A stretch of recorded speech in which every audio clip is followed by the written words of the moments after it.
Hey gang, Trevor here. I just wanted to do a quick video to show you guys how you can quickly get up and running using Google Hangouts. We haven't really done much with it, but I just wanted to share this with you because it's a cool tool and there's a lot of stuff that you can do with it. Now, usually you have to go to a Google Plus page in order to launch it, but instead what you can do is actually install an extension. So if you open up Chrome and you're logged in with your McEwen account, go to the apps here, go to the web store and just type in Hangout.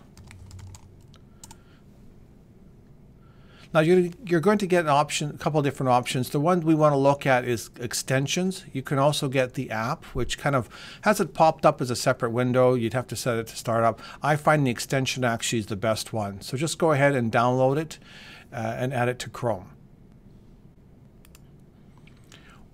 Once you've done that, you'll find an icon off to the right here that looks a little bit like a bubble, and that's our Hangout window or Hangout app. So when you launch that, you get the Hangout window with all the different conversations you have ongoing.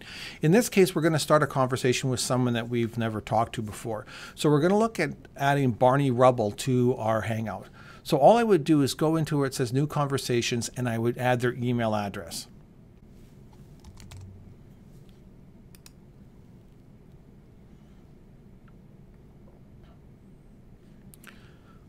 Once I enter their email address and hit enter, I get a separate conversation window. So think of this as the Hangouts to start a Hangout or start a conversation. This is the actual conversation.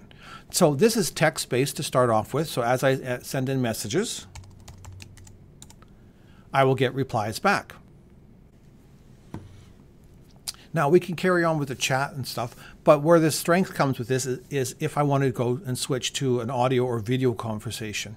And that's where this arrow or this icon here is. All I do is click on that and it starts a Hangout.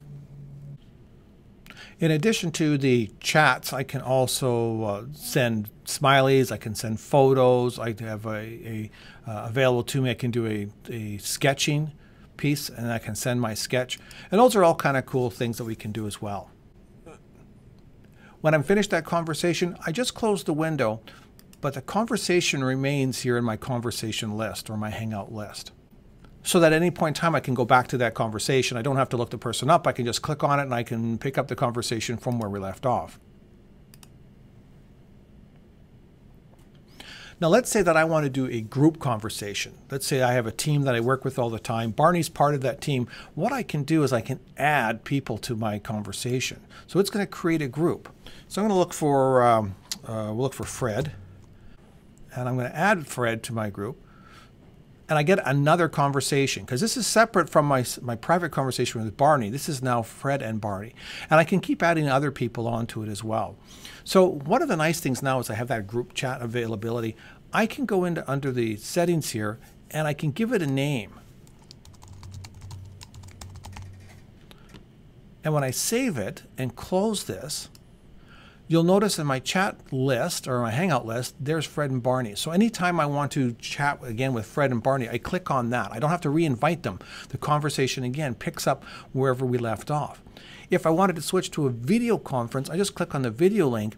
It will start a Hangout and it will send invitations to both Fred and Barney. And assuming that they are online or if they have this app on or this extension installed, they'll get to see that invitation as well. So that's a quick and dirty on how to get started.